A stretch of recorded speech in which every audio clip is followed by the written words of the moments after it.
Yo, what's up everybody? It's me, ThatWeep here, back with part 4 for What If Goku Had Kurama. Now, for anyone who's been watching these past couple of videos, you guys know that the gaps in time since the previous parts has been a while. That's why I'm actually updating them now so that we're up to date. And so today we'll actually be getting through the rest of Dragon Ball with Goku and Kurama, and just to be more concise so we can get to Z, I'll actually be speeding up my video a little bit. So usually I would cover every arc is around like a 20 to 30 minute video depending on how long that arc is, which you guys can see in my other videos. So for this one, it's going to be covering the rest of the arcs that we covered in the first parts 1 through 3 of just normal Dragon Ball. So we have to actually start getting into Z. So I'm going to be doing it a little different than my usual videos, but then parts 5 and everything will be continuing through Z in the same story type narrative that I'm used to. So if anything's different or you guys like this or something and you guys want me to do more, I guess, shorter series, since this is like a more sped up pace instead of as in depth, let me know. And if you don't like it, let me know immediately, because I'm not really a fan of doing this, but I want to try and update and finish some series. So I'm going to try and get through this as soon as I can so you guys can actually have the full story, since I'm pretty sure this is the only what if like this, because the phasing and things don't work. Anyway, I know this is a long intro, but I have to explain something for all the people who are new to the series since it's been so long since the last part. So you might be wondering, Weeb, how does Goku having Kurama change anything? Because Kurama is so much weaker than Goku, and the way I did this, if you guys haven't watched parts 1 through 3, I know, top upper right hand corner, is that Goku and Kurama are actually part of their two separate alien species, right? So Goku's a Saiyan, which everyone knows. All the Dragon Ball fans know that, of course. And then Kurama is actually a part of an Otsutsuki, which was sealed with a Mafuba by Master Roshi and the other Masters on Earth when Otsutsuki Kaguya and Goku showed up on the planet. So the Otsutsuki and the Saiyans are like rivals for planet pirates in this version, with the Otsutsuki having an energy known as chakra, while the Saiyans have ki. So there's actually two life energy uses, I guess, or types in this world, and we decided that Goku would actually have his own version of a mixed energy because he has ki and chakra, since Kurama was sealed inside of him a long time ago. But anyway, again, part 1 for that. So the way that Goku and Kurama is not going to be irrelevant, because you guys are thinking Kurama's going to be nothing. It's not a big enough boost because Goku's super strong, and you're right. You're right. But when Goku trains, his and Kurama's chakra, his chakri, they all actually are together since they're connected. Much like how with the Jinchuriki in Naruto, the chakra, when you're connected to a tailed beast, if you get the tailed beast ripped out of you, it's like ripping out your chakra, so you die. And the same case applies here. And so when Goku levels up and keeps getting stronger, Kurama gets stronger because Goku is training literally his and Kurama's energy. So when he gains more power levels in this version, Kurama's chakra half and Goku's ki half are one thing. So Kurama actually can get far more powerful here instead of just being at a set chakra limit due to this new ki chakra mixture of life energy, which is pretty much unseen in this universe at this point, with the two races hating each other. Anyway, it's been almost 3 minutes, so I'm done talking exposition. I'm probably going to put a time skip earlier, so if you're still here, thank you. But let's just get into this part for what if Goku had Kurama.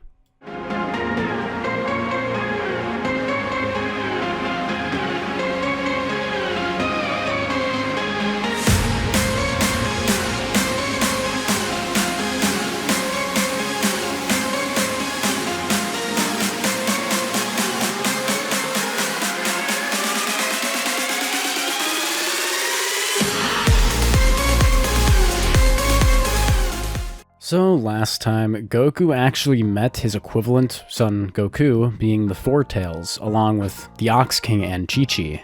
Goku in this version with Kurama would have actually been able to settle the fight with Goku and Kurama, the Four Tails, and the Ninetails communicating, not Goku. This is going to be confusing, so I'll be referring to the Four Tails as the Four Tails from now on, even though they have the exact same name. Muten Roshi, the master himself, showed up to Fire Mountain, blowing up the mount with a Kamehameha wave, and Goku replicated it, learning the technique. Now, Goku, along with his friends, Bulma, Oolong, and Yamcha accompanying them after the incident with Monster Carrot, would now finally be together as they were heading towards the final Dragon Ball using Bulma's radar. As they're heading out into the desert, this would be when they'd run into Emperor Pilaf for the real first confrontation that they've had. Pilaf, as you all know, has been attempting to collect the Dragon Balls at the same time as the group, and so the similar fights would have happened just like they had in the original, with Pilaf using his robots to try and attack the entire group. As the robot's fist comes flying forward about to slam into Bulma, Goku would power up, his chi now going over his entire body, as the red energy of Kurama and his mixed blue would begin to pulse over him, as he now has two tails, with them being chi though. Goku would then rush forward as he grabs the fist and begins spinning it around, throwing it at Pilaf's castle. Pilaf would not be having this, as we'd eventually get into the gags with them having number problems along with Shu and Mai. After the comic relief, Goku, Yamcha, Bulma, and Oolong would eventually be put down into that underground dungeon, with Goku not really resisting, similar to how he had in the original after they were captured. With Goku and the rest now captured down beneath in Pilaf's dungeon with the glass ceiling, Goku would be looking up to the sky as they begin talking about what's going to happen to them. Goku would be thinking if he could maybe break out for a Kamehameha wave, as he decides to give it a shot. Goku would begin to charge it up. Ka! Yamcha and everyone else would begin to get a little scared as the energy begins correlating its way all the way into Goku's palm. May! They begin to cover their faces as they see the energy building and now look up to see the reflective surface before they all begin to scream. Ha! Goku, stop it! Bulma and everyone else would be encouraging him to stop, with Goku ignoring them. May! Ha. Goku would then blast the Kamehameha wave, with it blasting up and directly into the glass ceiling, before, to everyone's surprise, it would reflect down to the ground, bouncing and reflecting off of the surface until it eventually runs out of energy and collapses into the wall. What happened? Goku would ask, wondering, as he's scratching his head. Pilaf would then pop up on the monitor, laughing, as he then explains that this room is designed to be completely reflective. After all, that's the purpose of the giant lens that'll be used to cook you once the sun rises. Cook us, Goku would be thinking. We're not food. Pilaf would sigh, before he then kicks off the monitor, yelling over at Mai and Shu what they were doing, with the two now bowing to their master. Goku and everyone else would be laying on the floor waiting, as Yamcha and Goku had tried breaking out using their fists, but nothing seemed to be working. Puar, Oolong, do you guys think you can do something? Bulma would ask, with Oolong and Puar trying to transform and cut through the glass, but nothing could do it. As they're laying there looking up at the sky, Goku began to retell the story that Kurama had told him about this monster, the same story that his grandpa would have told him many years ago. I heard that on full moons, a giant monster comes out and destroys everything. Huh? Monster? Bulma would ask. Goku would nod, saying, Kurama told me about it. And also Grandpa before he... Well, anyway, Kurama told me that monster's what killed Grandpa. So I hope it doesn't come here, Goku would say, looking up. The pieces would begin to take into place as everyone else in the room begins to understand what's going to happen, with Kurama just saying nothing inside of the seal, waiting for it to happen, Goku looking up to the ceiling. Yamcha would tell everyone to get back as Goku makes eye contact with the full moon, beginning to transform. What the? Goku would suddenly begin to feel his heart pulsating. Bum bum, bum bum, like a drum. Blood would be flowing throughout his entire body as his muscles begin to buff up. Goku explodes out of the dungeon seal, crashing into Pilaf's castle as a giant-tailed fox Ozaru, with the Ozaru and Kurama being a merged sort of beast, the Ozaru having orange fur and 9 tails growing out of it, this being even stronger than the original Ozaru would have been. This Kurama Fox Ozaru hybrid began to crash around, destroying everything as it creates a bijou bomb with its mouth, destroying all. Kurama couldn't even contain the rage from the Saiyan transformation, as this was the power that actually allowed them to defeat the Otsutsukis, which Kurama of course wouldn't know about, many years ago before planet Sadala, or I guess I should say planet Vegeta, was destroyed. Goku would then continue smashing the castle as Pilaf tries to stop him, eventually coming out with the dragon having already been summoned. Oolong would begin to run over, as everyone I think already knows what's going to happen. Meanwhile, Puar, Yamcha, and Bulma would be trying to escape Goku without dying, as well as try and cut off his tail. Goku, having wrecked Pilaf's castle, would eventually have his tail cut off, and nothing would happen. What? Oh no. We have to get all 9 of them? This would be causing everyone to freak out, as Yamcha begins slicing like mad, Goku turning around trying to hit them. Yamcha finally cuts all Ninetails off, with some tomfoolery and gags happening during the way, as Goku begins to shrink back to his normal size, falling to the ground now with his tail having been cut off and his clothes having been shredded. For the sake of getting through Dragon Ball, I'll be moving forward, as Goku and everyone would eventually leave their separate ways, Bulma realizing that Yamcha was the boyfriend along the way, and everyone is splitting up. Goku would decide himself that he would get the 4-star ball back eventually that his grandpa had left to him, and Kurama tells him he doesn't have to be in such a rush, causing Goku to decide to go and train with that Master Roshi, who Kurama recommends. Goku with Kurama would then split up from the rest of the group, as he, using the flying Nimbus that Master Roshi would have imparted to him, would then begin to head over to the island and to the place where he last saw that turtle when he and Bulma had saved him all those days ago. Goku eventually reaching the island would be accepted as a student as long as he could fulfill one task, which is to bring Master Roshi a hot woman. This would be when Krillin shows up from his boat, crashing into the sand just like he would have in the original, and Goku and Krillin are decided to go together. Kurama would be ashamed of his master, with his Sage of Six Paths, Master Roshi, having actually been committed to doing this. He's so pervy. Kurama would be putting his hand over his eyes, slightly ashamed from the man who he considered he had respected the most out of everyone. Whatever. Goku would have tried many times at this point to bring a woman that Master Roshi wanted. He brought a mermaid, he brought a nice looking girl to him, he brought everything that he could think of, but Goku was misled every single time, and Master Roshi told him that he failed. So eventually when Krillin showed up, Krillin and Goku would have to go and do this before they could become students, and this would be when they run into Launch having been chased down by the police officers and being defeated by Goku using his power pole and just easily swiping them away. Goku and Krillin would eventually bring Launch back, as this would be where Launch and Master Roshi finally meet, before Akira Toriyama forgot about her, that is. Anyway, no shade to the Master, but speaking of Master Roshi, now meeting Launch, would say that the two pass, as they begin their training, with him eventually assigning them the turtle shells for weights, as well as their daily milk run, and showing them what they'd be doing as they moved to that island like they had in the original. Goku would actually have a small advantage here over Krillin, is that he has the stamina of a Jinchuriki, and from being, connected with the Ninetails, Kurama. So in the grand scale of things, Naruto versus Dragon Ball, at this point, Kurama is around the same level as he is in Naruto Shippuden.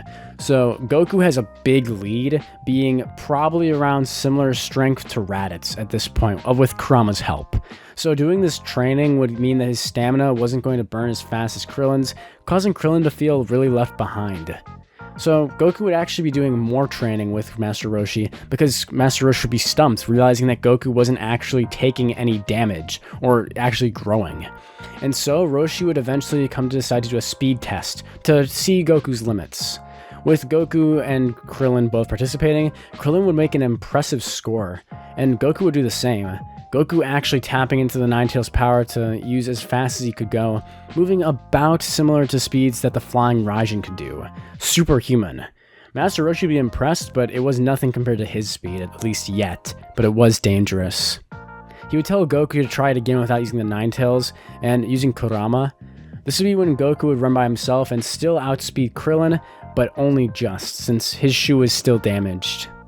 Goku landing would tell Krillin that he's really fast actually, not having realized, with Krillin telling Goku that he should not rely on that one power so much, as he's grumbling and wishing that he had it too. This would be when Muten Roshi would then show his speed, blitzing Goku's speed even with him having used the One Tails Nine Tails cloak. Goku would be shocked, and Kurama wouldn't be surprised, considering Master Roshi was able to defeat the Ninetails along with the help of other masters at the time. Anyway, the training of Goku and Krillin would be pretty much the same, with Goku just having to do more work and having to lift higher goals since he has a higher starting baseline. So Goku has very high stats at the very start of the series in this version, so as you can guess, Master Roshi's definitely participating in the 21st Martial Arts Budokai.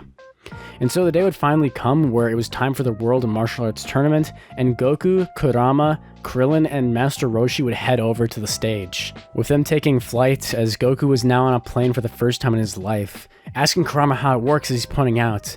Kurama would have no idea, but he'd act like he did, as he then explains to Goku exactly how planes work, saying that the big metal wings float, like how birds do, so they must flap so fast they can't even see them. Wow, planes are strong, huh? Goku would say nonchalantly, and Kurama would have to agree, not really knowing how it works either. They'd finally arrive at the martial arts tournament where the preliminaries and things would happen with sign-ups, people making fun of Goku and Krillin for being short, and Krillin running into the old monks again that used to bully him. Goku would then go into his first round, not even having to tap the guy, as just with his simple movement of dodging, the wind air pressure from how much Goku's increased in strength would cause the man to go flying, crashing into the wall. Goku would be shocked, with him not even having to use Kurama's power yet. What? Goku would be thinking? No way, I got so strong so fast. Those shells really must have done a lot, huh? Goku be thinking. Krillin's turn would be up, and as the monk decides to bully him, telling him he's going to take him out in one punch, Goku would tell Krillin just to give him a good tap. As Krillin would focus, not wanting to lose to his rival, saying that he's going to catch up to Goku no matter what. Krillin would move forward at blinding speeds, flicking his old friend, Monk, and he goes flying, crashing into the wall, and landing. Goku and Krillin would give each other a fist bump, as the two in matching uniforms would be now showing off to everyone else in the preliminary rounds. Master Roshi watching is actually pretty concerned, not certain if he can actually beat Goku. That was just his pure base level of power. If Kurama lends him strength, then maybe there's no way for me to win, Roshi would be thinking. Since Master Roshi at this point is still stronger than Goku, but if Goku and Kurama work together, he doesn't know anymore.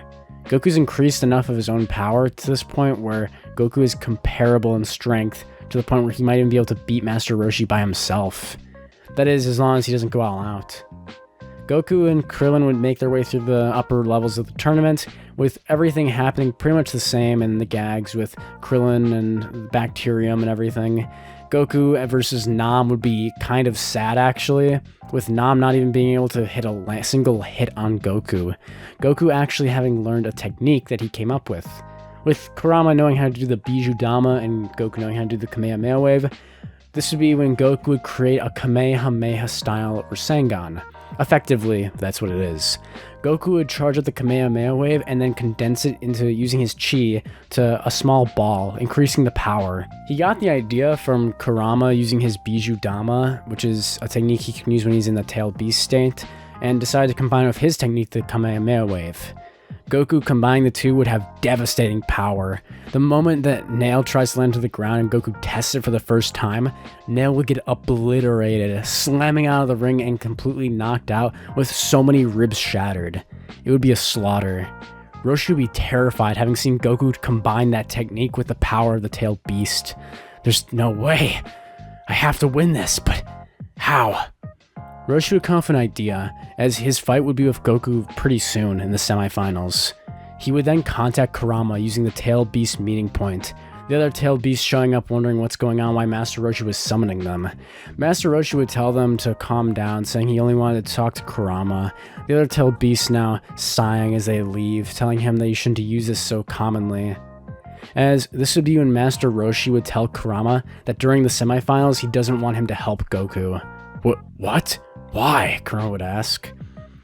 Well, I'm worried that if Goku wins this tournament, he'll think he's already the strongest, and he'll lose his motivation to train and fight. With Master Roshi pleading for a small favor of Kurama, he offers him a deal in exchange, telling Kurama that he'll get him some hot lady chicks. This would be causing Kurama to barf, telling him that he's not interested in that sort of thing. Pervert. This would cause Master Roshi to laugh, saying, "Is it a deal then?" With Kurama sighing, saying, "Yes." Kurama would then tell Goku that he's almost out of energy, telling Goku he's going to sleep for a while. Goku, who at this point is kind of overconfident from having crushed everyone in this tournament so far, and feeling kind of bored actually, would tell Kurama it's fine, he doesn't really need his help right now anyway.